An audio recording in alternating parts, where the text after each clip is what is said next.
An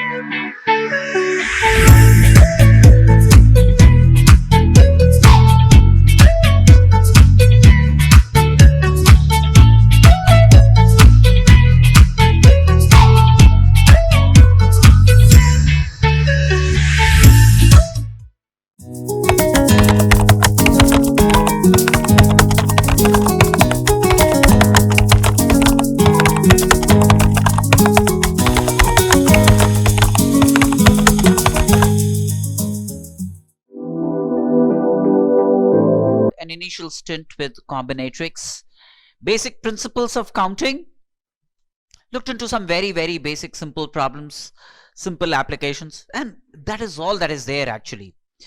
So there is no complexity in this business of counting. There would obviously be some sophistication that we'll add to make life easy for you, but even with the simple little things that we have learned so far, we've actually graduated to a level where we can, incorporate sophistication in our own working, our own way.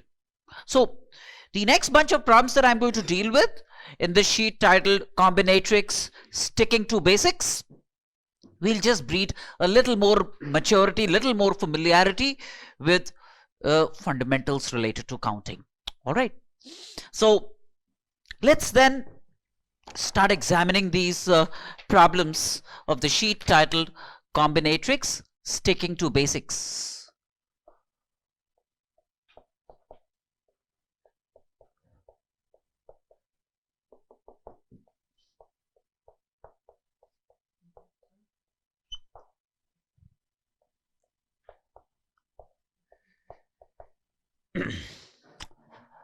The first problem of the sheet is about a structure of this kind.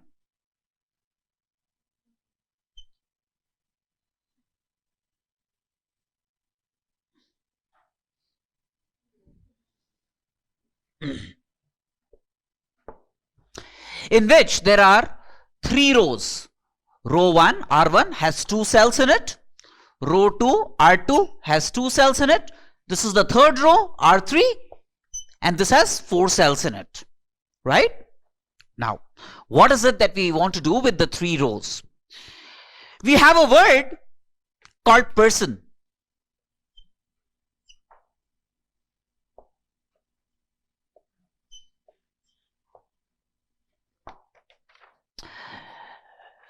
We want to place these letters, P-E-R-S-O-N, these 6 letters,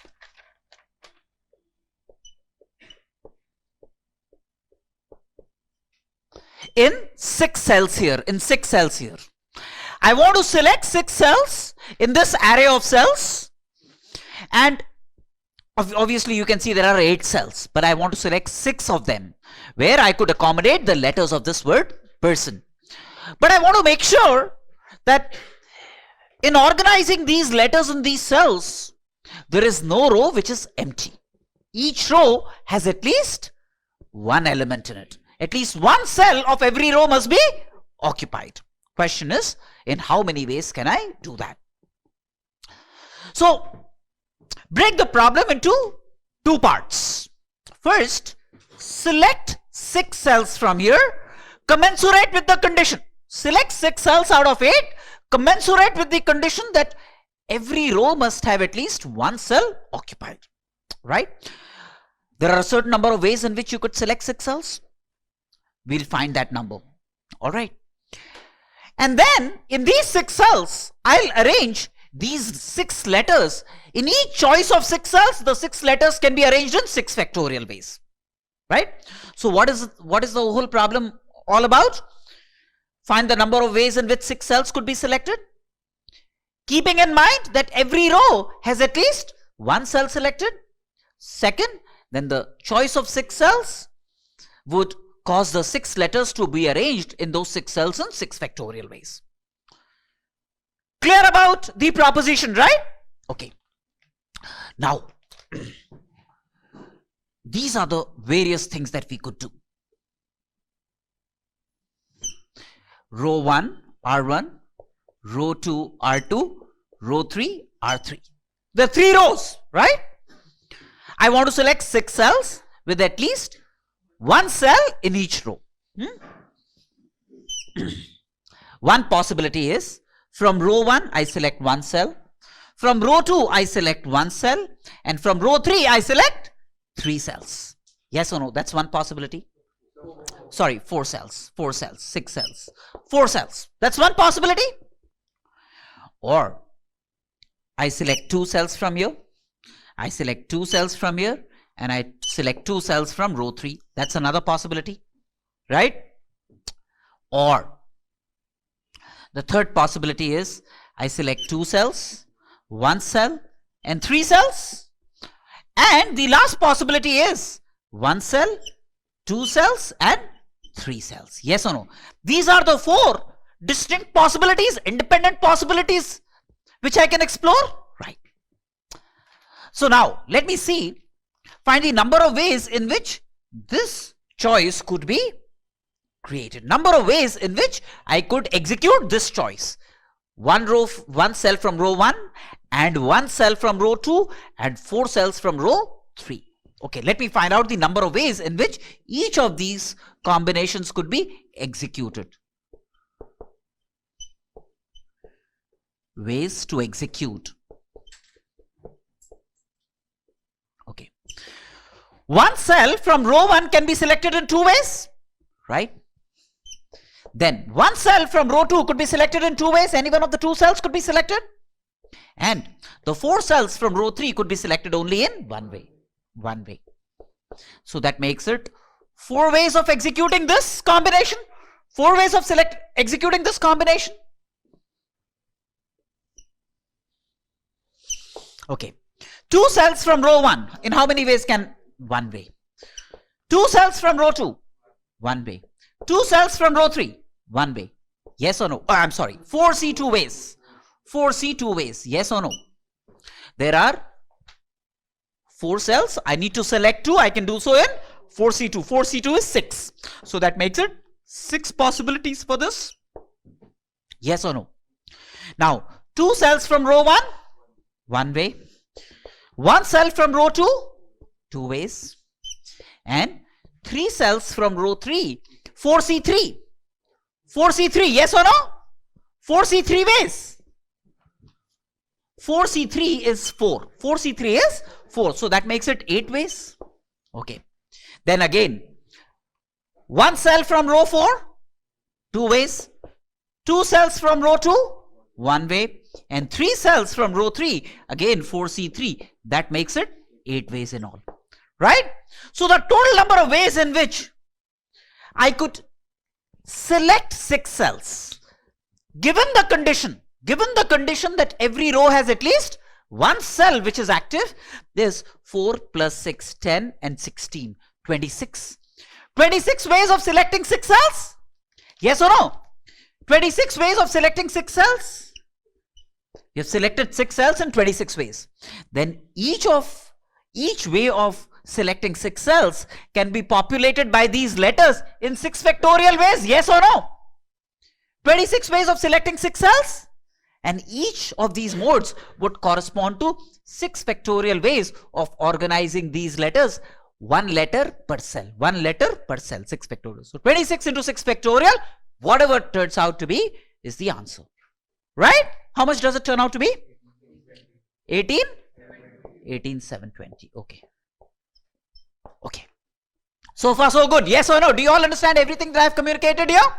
Right? Let's go ahead, examine more.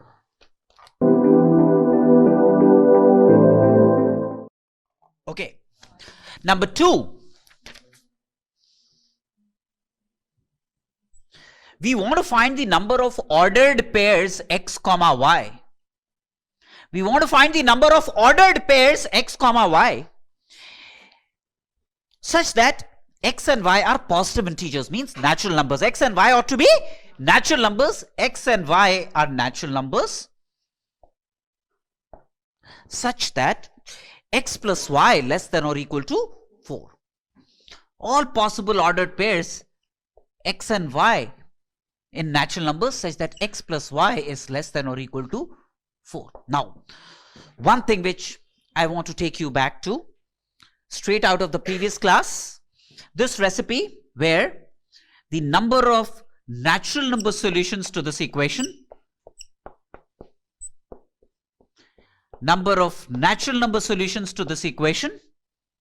xi's are all natural numbers. Do you remember this? N minus 1, see, r minus 1 is the number of natural number solutions to this equation, right? Number of whole number solutions to this equation was n plus r minus 1, c, r minus 1. Recall that? Okay. Now this is a little bit of an extension of the same idea, the problem at hand. What I do is, see, that's again a basic tenet of mathematics. You convert a problem into a known problem. Smaller or bigger does not matter. You convert a problem into a known problem. Now, how do I convert this problem into a known problem, given that x and y are natural numbers? Now, let me convert this inequality first into an equality. Yes or no? Let me first convert this inequality into a equality. How I do that is as follows. I say x plus y is 4 minus z, where z is greater than or equal to 0. Yes or no? Then x plus y will be. And of course, do you realize that? Right? Now, that means z is a whole number, but x and y are natural numbers. In this case, z is a whole number, but x plus y are natural numbers. So what I do is, I want this entity, which is right now a whole number, to become a natural number. So how do I convert a whole number into a natural number? I add 1, right? So I perform the following manipulation. X plus y plus z plus 1 equal to 5. How about it? Now z plus 1 is a natural number. And see, the number of solutions to this will be the same as number of solutions to this. Yes or no? The number of solutions to this equality will be the same as the number of solutions to this inequality. Yes or no? Now, I can then write this as x plus y plus, say, z prime equal to 5. Where now x, y and z prime are all natural numbers. So the number of natural number solutions to this equation will give me the number of ordered pairs x comma y that will be commensurate with this inequality. Yes or no? And the number of natural number solutions to this equation is n minus 1 c r. R is 3 here, right? So 5 minus 1 c, r is 3, 3 minus 1, which is 4c2. That is 6 ways. That is 6 ways. Yes or no? If you have performed trials and arrived at 6, you would know. See, since this was a small number, you could have taken cases like x plus y equal to 1, x plus y equal to 2, x plus y equal to 3, and x plus y equal to 4. You could have found the number of natural number solutions to each of those 4 cases. But if this was a very big number, then you're not going to get into the audacity of, dealing with every case. Rather, you would intelligently convert the problem to a known smarter problem. All right? And this is what you do. So this is not just about dealing with this problem. It's a basic tenet of mathematics. When you solve more problems, why do you become more accomplished with problem solving? Because then there is greater database into your head. And now every other problem that you encounter, there is an internal pointer which seeks a similarity with a known situation in your database. It tries to connect with that. That's how the heuristics works inside. That's the way the mechanism of problem solving works inside you, right? And that's why, when you're solving more problems, you're becoming a smarter problem solver. That's how it happens. Okay. Problem number 3. So there are 3 girls and 9 boys. And there are 2 vans. One with a front seat, back seat, front seat, back seat. there are these two vans, front seat, back seat, front seat, back seat, right? 3 in the front, there are 3 seats in the front, and there are 4 seats at the back.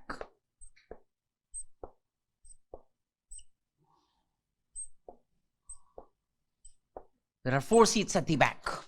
All right. Now, you want to accommodate these 12 people. In these 12 people would have to be accommodated in these 2 vans, given that the girls will always occupy the back seat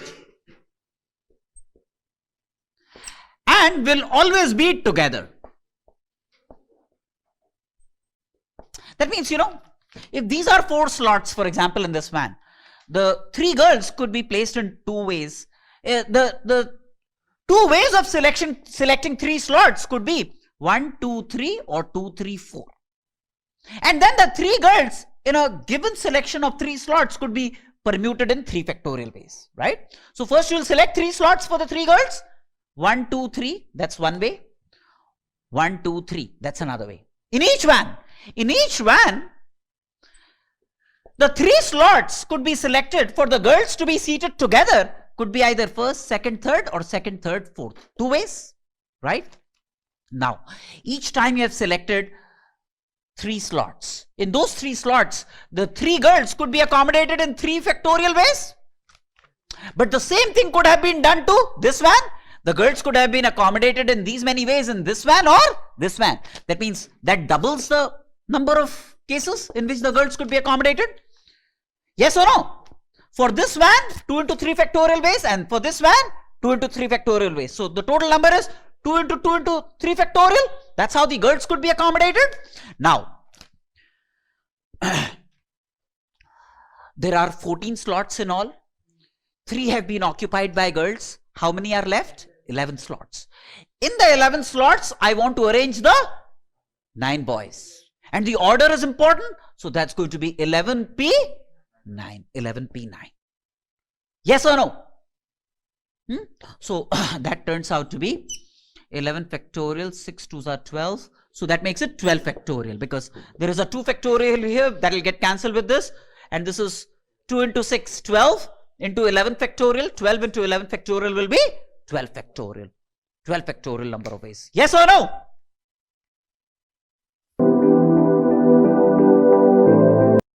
Number 4.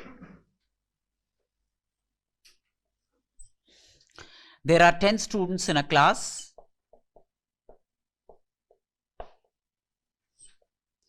Three girls and 7 boys.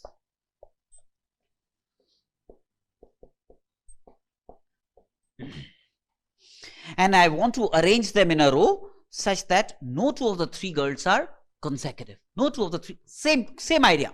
In this case, first I deal with the 7 boys. The 7 boys can be arranged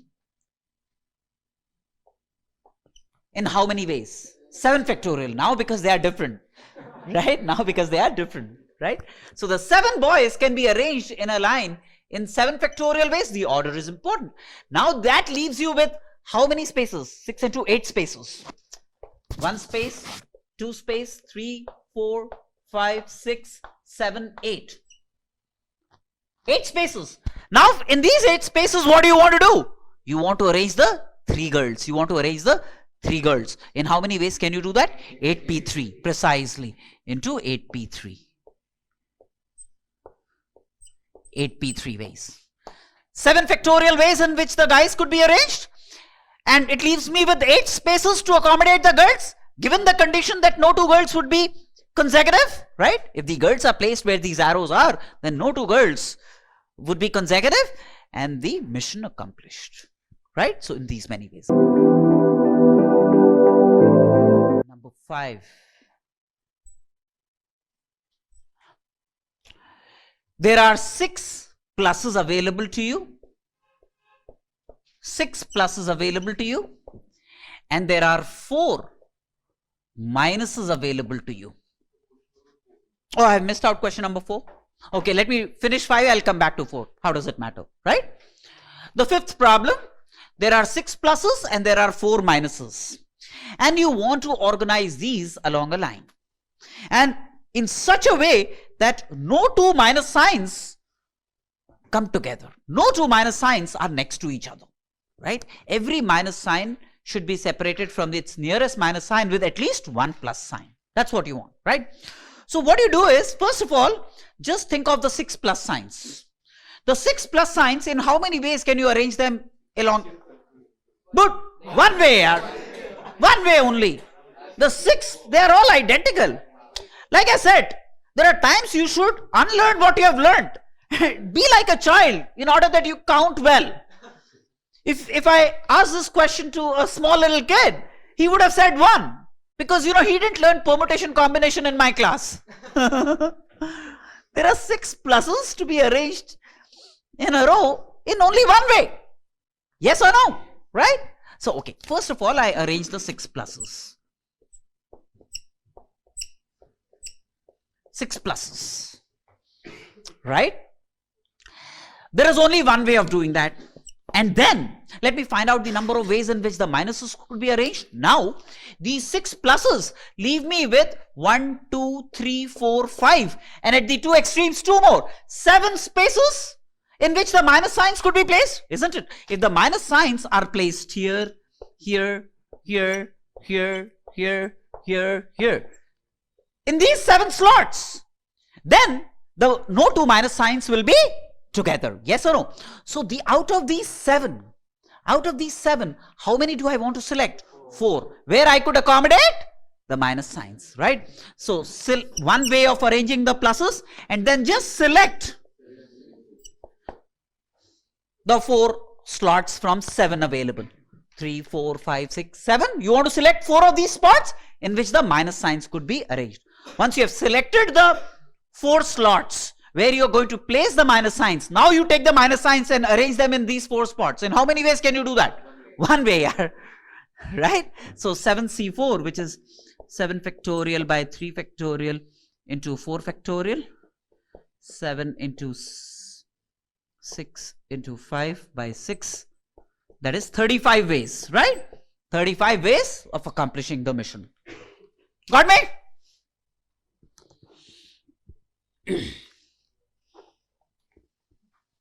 Number 4.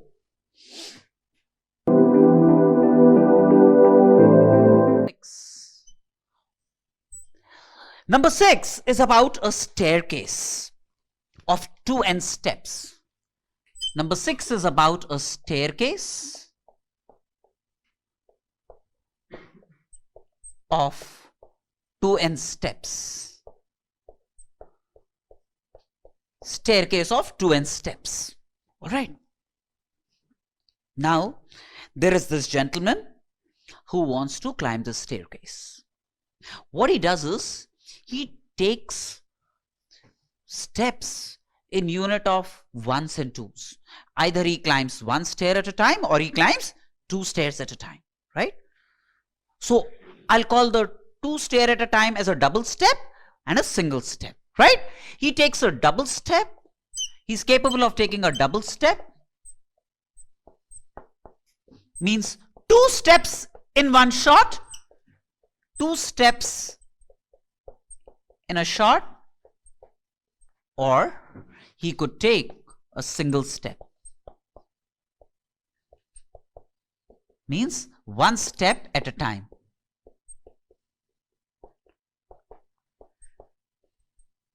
Right? A double step or a single step to climb 2n steps in all. Clear? Now the question is, in how many ways can he do that? In how many ways can he do that? What we do is, let us say that R be the number of double steps that he takes.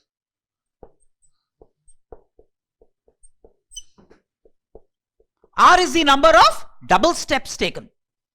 R can be 0, R can be 1, R can be 2, R can be 3, or R can be n. Because when R is n, all the 2n steps are covered. All the steps he's taking are double steps, and 2n steps can be covered in n units. Yes or no? So R could be an integer lying between 0 and n. R could be 0, 1, 2, 3 up to n. N plus 1 possibilities for R. If R is 0, that means all the steps that he is taking are single steps. If R is n, that means all the steps that he is taking are double steps.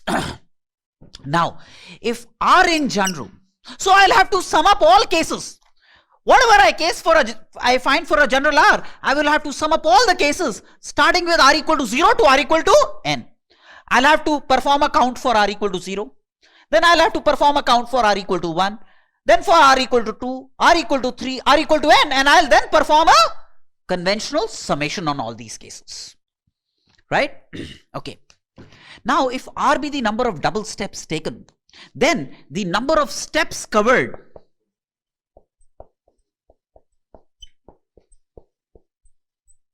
is 2R in the process. If R double steps, each double step would be 2 steps. So R double steps means he would have covered 2R steps and all. Yes or no?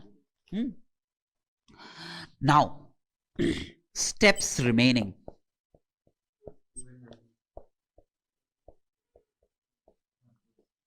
Is how many? 2n minus 2R steps remaining.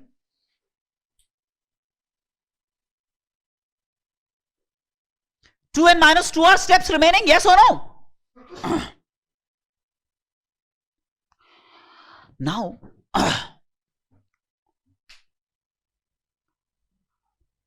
how many single steps? 2n minus 2R single steps and R double steps. Essentially, 2n minus 2R single steps. These many steps remain and they have to be covered in single steps. So if these many steps remain, that means 2n minus 2R single steps is what he takes. 2n minus 2R single steps is what he takes. And R double steps. These are the total number. Yes or no?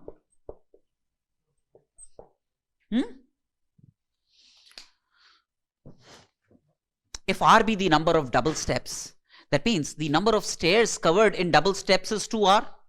How many steps remain in all? 2n minus 2R steps remain, right? And they have to be in single units.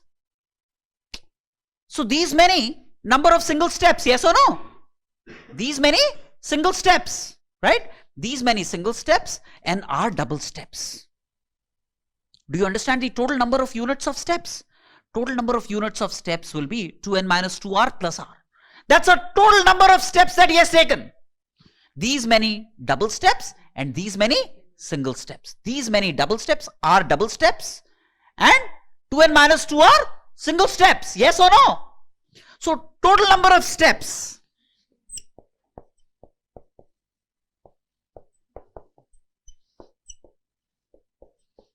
taken is 2n minus 2R plus R, which is 2n minus R steps is what he has to select. That means some of them would be double steps, R double steps, and 2n minus R single steps. Yes or no? 2n minus R steps in all. 2n minus R steps in all. Yes or no?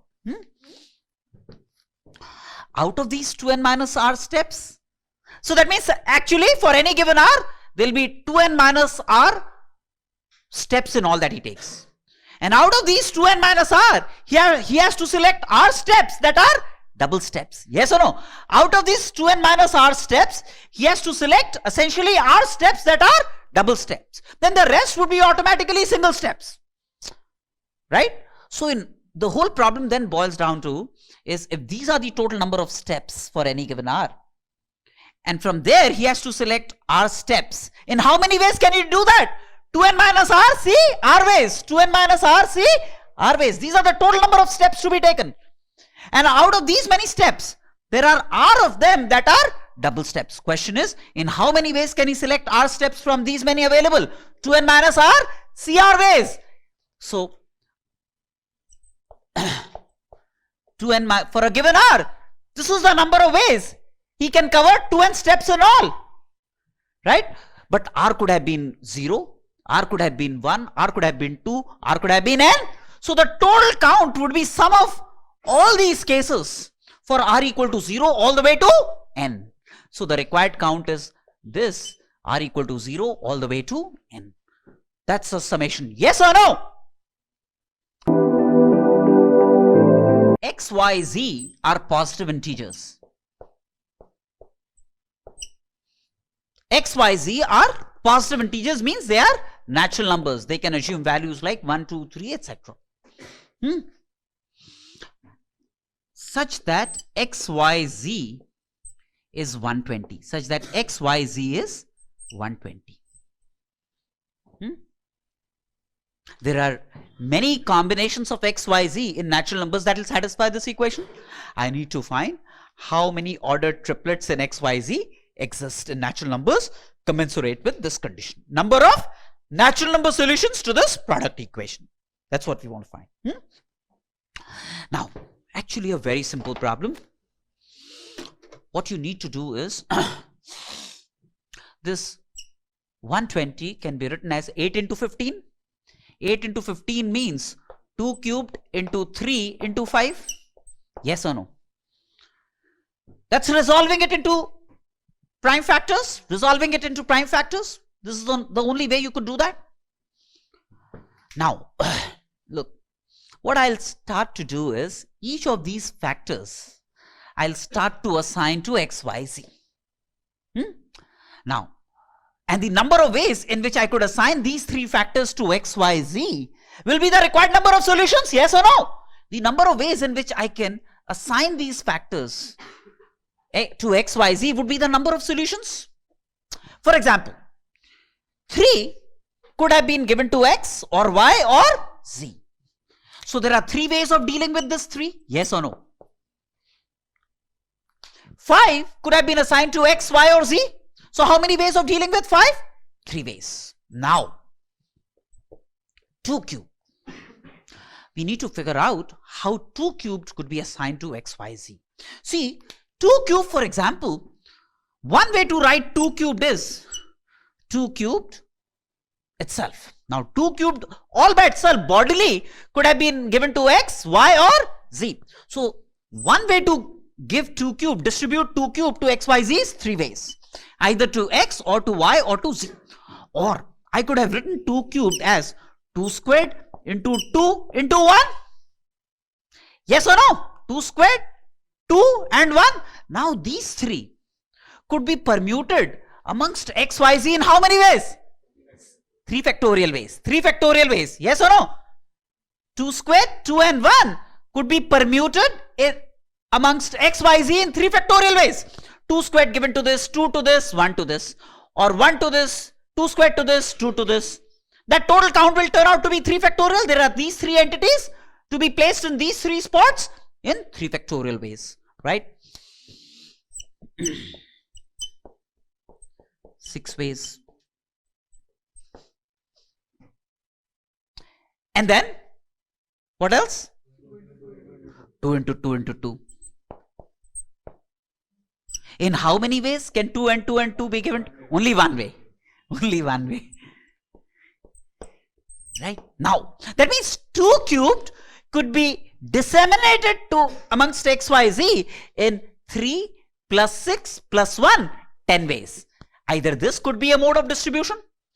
2 cubed given to each one of them, 3 ways. Given to one of them in 3 ways. Or 2 squared, 2 and 1 distributed in this product in 3 factorial ways, or 2, 2 and 2. Each one of them is 2. That can be done in only one way. So there are 10 ways in all. But that means 3 ways of assigning this, 3 ways of assigning this, and the number of ways of assigning 2 cubed is 10. So that makes it 90 ways in all. So there are 90 solutions in natural numbers to this equation. What I want you to examine independently, not right now, is if I said, all right, X, Y, Z are all greater than 1. Number of solutions in natural numbers provided X, Y, Z are all greater than 1. This includes cases where X, Y, Z could be 1, for example. Right? So if x, y, z could be 1 onwards, including 1, then the number of natural number solutions to this would be 90 ways. 90 ways. How many 3-digit numbers have at least one even digit? 8. We are seeking at 3-digit numbers, units, tens and hundreds. We are seeking all 3-digit numbers and we want at least one of the 3 digits to be an even digit. So first of all, unconditionally, how many 3-digit numbers in all are possible? 3-digit unconditionally. Obviously, simple to see. 9 ways you could have this, 10 ways and 10 ways. That makes it 900 3-digit numbers in all. I hope all of you understand this, right? This could be any number from 1 to 9 and this could be from 0 to 9. This could be from 0 to 9. Isn't it? 9 ways of assigning this part, 10 and 10 ways of assigning units and tens place. So that makes it 900 3-digit numbers in all, right? Now, see, if you look at the digits, 0, 2, 4, 6, 8. These are, let's say, the even digits. The odd digits are 1, 3, 5, 7, 9. Now, how many odd digits are there? 5 odd digits? It belongs to the category 2k, therefore even. 0 is of the type 2k, where k is 0, is therefore looked upon as even, right? In its formation, essentially. Now, what I do is, from this 900, I remove all those numbers in which digits are all odd. From this 900, total number of 3-digit numbers, I remove all numbers in which digits are all odd. Then the rest of the numbers will contain at least one even digit. Yes or no? So now if I have to construct a 3-digit number with all odd digits, then the hundreds place could be filled up in 5 ways. The units place, tens place in 5 ways. The units place in 5 ways. That makes it 125 numbers with all digits, 125 numbers with all digits odd, constituted out of this set with all digits odd. These are the total number, and these are number of numbers with all digits odd. That means the rest of the numbers will contain at least one even digit. So the rest, which is 900 minus 125, which is 775 numbers, 3-digit numbers, will have at least one even digit. It will have at least one even digit. 9. N is a natural number greater than 1, say. And every n can be written as product of powers of primes, p1 to power alpha 1, p2 to power alpha 2, p3 to power alpha 3, pk to power alpha k. Every natural number could be resolved into factors of this kind. Now, what I want to do is, I want to break n as product of two natural numbers x and y. I want to break n as a product of two natural numbers x and y, such that x and y are relatively prime, isn't it?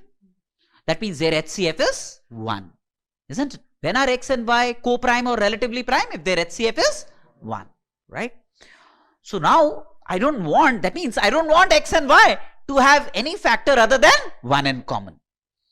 I don't want x and y to have any factor other than 1 in common, right? This is what I want to do to n. Now the question is, in how many ways can I fragment n as a product x into y? Not the ordered pair. I mean, x into y and x are the same. You know what I'm saying? Such that x and y have their GCD equal to 1, right? Now, a fairly simple problem actually, except for its initial looks, which might be suggestive otherwise. See, I start with a slot for x, and whenever I fill up slots, I'm building order in it. But I'll curb that order. I'll suppress that order in the end. First, let me look at the number of ordered pairs X and Y that I can select. So these are my entities, P1 to power alpha 1, P2 to power alpha 2, P3 to power alpha 3, Pk to power alpha k. Now realize that, suppose this was P1 cubed. Then P1 cubed would either go exclusively to X or will go exclusively to Y. Because otherwise, if this was P1 cubed and this was P1 and this one P1 squared, then they would have a factor P1 common, which is not what we want. Right? That means these factors would go en masse to either X or to Y. These factors would go en masse without getting fragmented either to X or to Y. Yes or no? You know what I'm saying? No? You're not sure about this? Sure, na? Okay.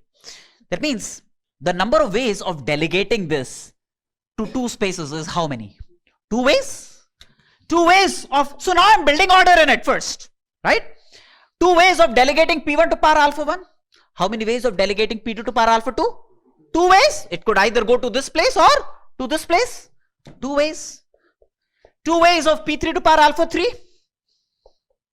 And 2 ways of P. So that makes it 2 to power k. But there is duplication of count here. Because if xy has appeared in the count, then yx has also appeared in the count. But I would look upon them as the same. You know what I'm saying? I would look upon them as the same. So 2 to power k actually gives me double the required count. 2 to power k actually gives me double the required count. So the actual count would be 2 to power k divided by 2 if it's not ordered xy. Right? Because I'm only breaking it up into 2 factors. The order in which these factors are appearing is inconsequential. But this mode of counting has actually built order. I don't want that to happen. So I divide by 2 to suppress the order. You're not very sure about this, right?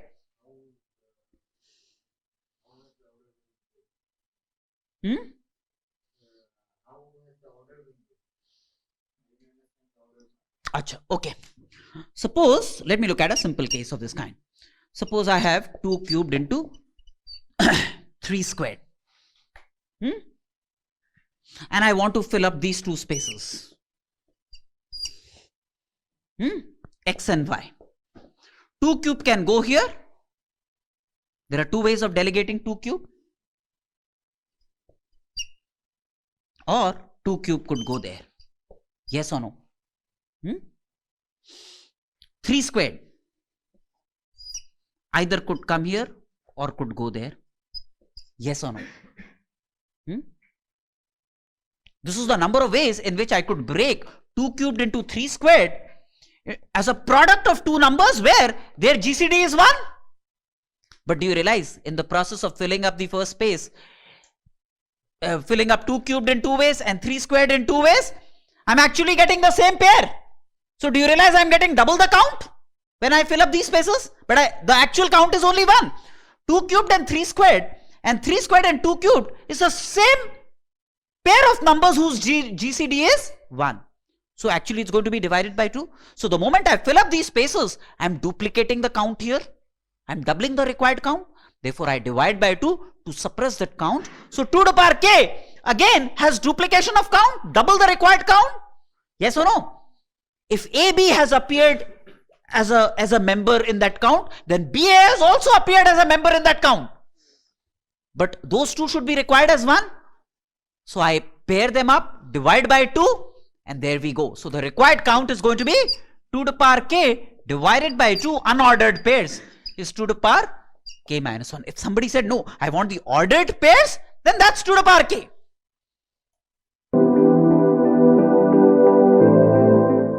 Problem number 10.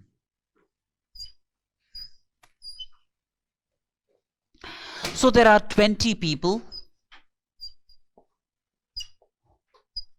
and you want to organize them in 3 rooms.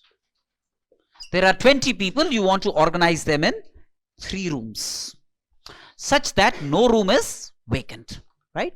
These are the 20 people.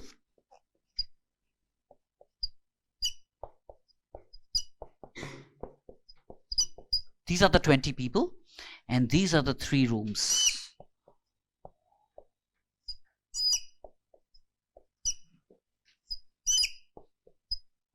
3 rooms.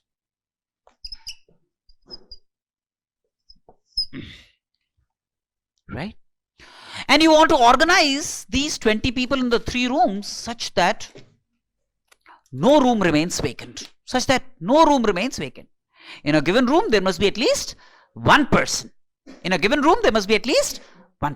Question is, in how many ways can I do that? Now, if there was no condition, unconditionally, the number of ways in which 20 people could be arranged is how much? Right. Each person could be accommodated in any one of the 3 rooms. So there are 3 ways of dealing with P1. There are 3 ways of dealing with P2. There are 3 ways of dealing with P3. And there are 3 ways of dealing with P20 if there was no condition. P1 could go to any one of the 3 rooms. P2 any one of the 3 rooms. P20 to any one of the 3 rooms. That means this is 3 to the power 20.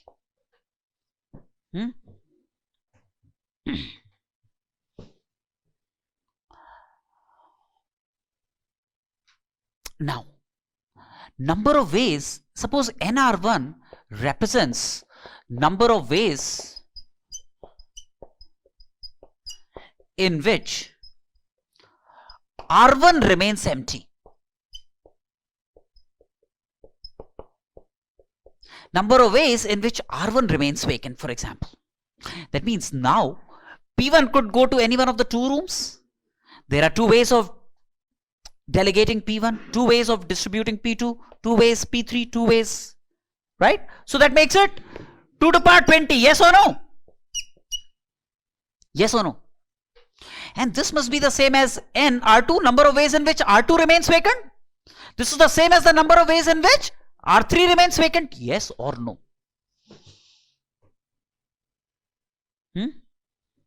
Now, number of ways in which R1 and R2 remain vacant.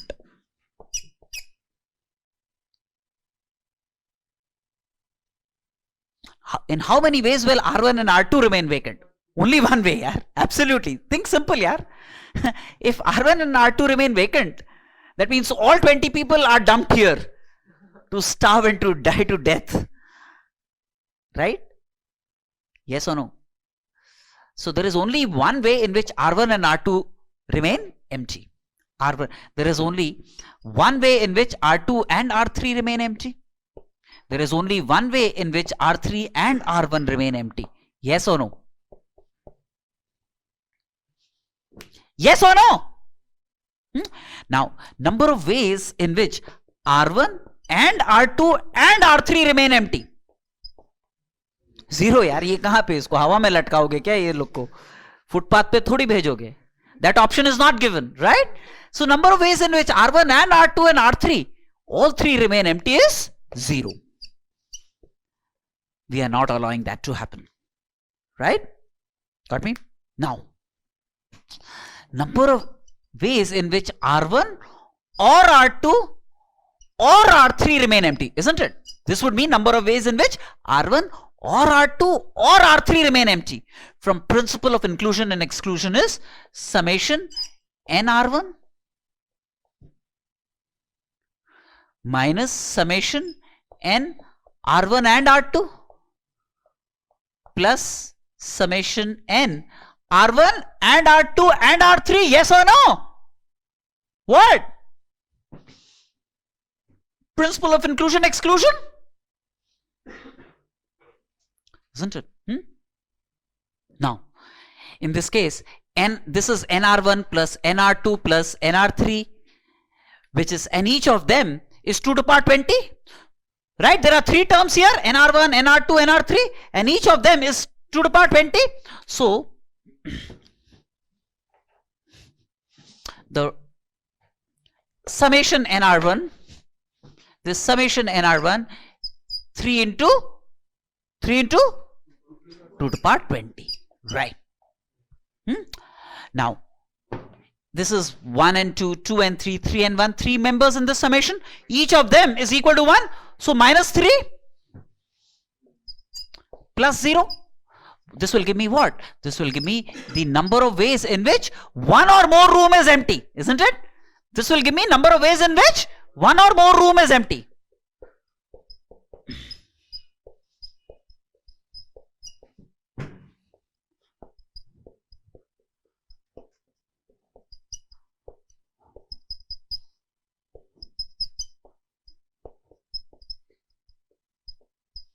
Right?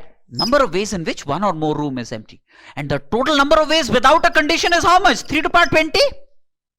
And out of these 3 to the power 20, these are the number of ways in which one or more room is empty. That means from this, if I remove these cases, then I'll get the number of ways in which no room is empty. Yes or no? These are the number of ways in which one or more room is empty. Right, Ayush? These are the total number of ways. 3 to the power 20. Right? So from this, if I remove those cases in which one or more room is empty, I get those cases in which no room is empty. So from the total, I remove the case in which one or more room is empty. I'll get the number of cases in which no room is empty.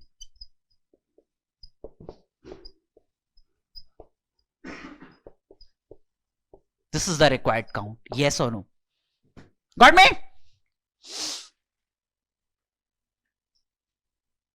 Right? Direct application of principle of inclusion exclusion. Right, Chirayu?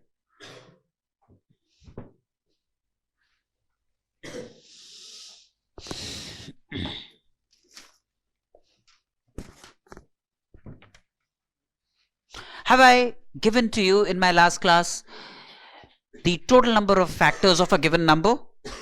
Alpha 1 plus 1 into alpha 2 plus 1 into alpha k plus 1, right? Total number of factors including 1 and the number itself. Have I shared that with you?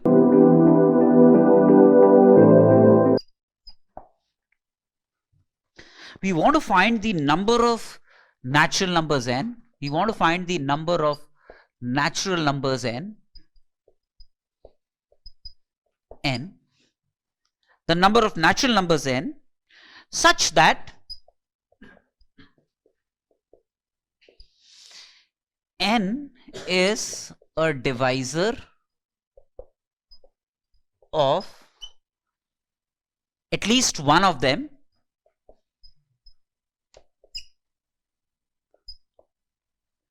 or 220 to the power 30.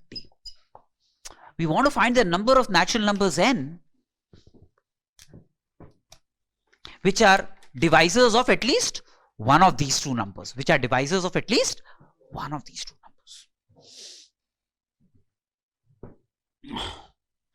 So let me call this number A, 10 to the power 40. 10 to the power 40. This is 2 into 5. So 2 to the power 40 into 5 to the power 40. All right. Now, number of divisors of A is Na. How much? 41 into 41, isn't it? Right? 41 into 41. How much is it? 1681. These are the number of divisors of A. Number of, now the other number B is 20 to the power 30. So this is 2 squared into 5 whole to the power 30, which is 2 to the power 60 into 5 to the power 30. Now how many divisors of B? Right. 31 into 61. Right. How much is it? 1891. Okay. Number of divisors of B. Now, tell me this. What is, suppose C is the GCD of A and B.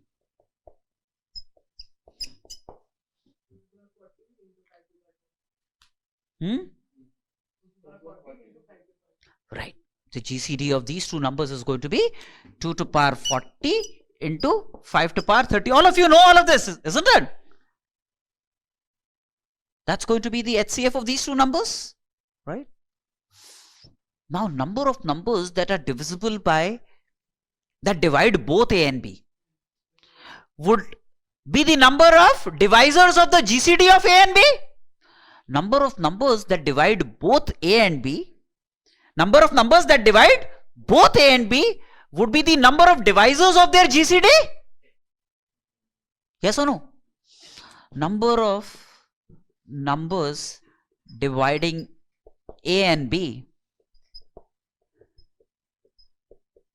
is the number of divisors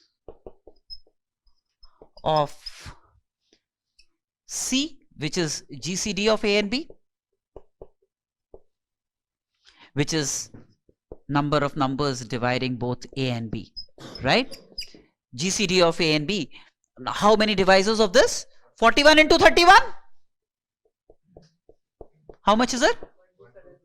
1271.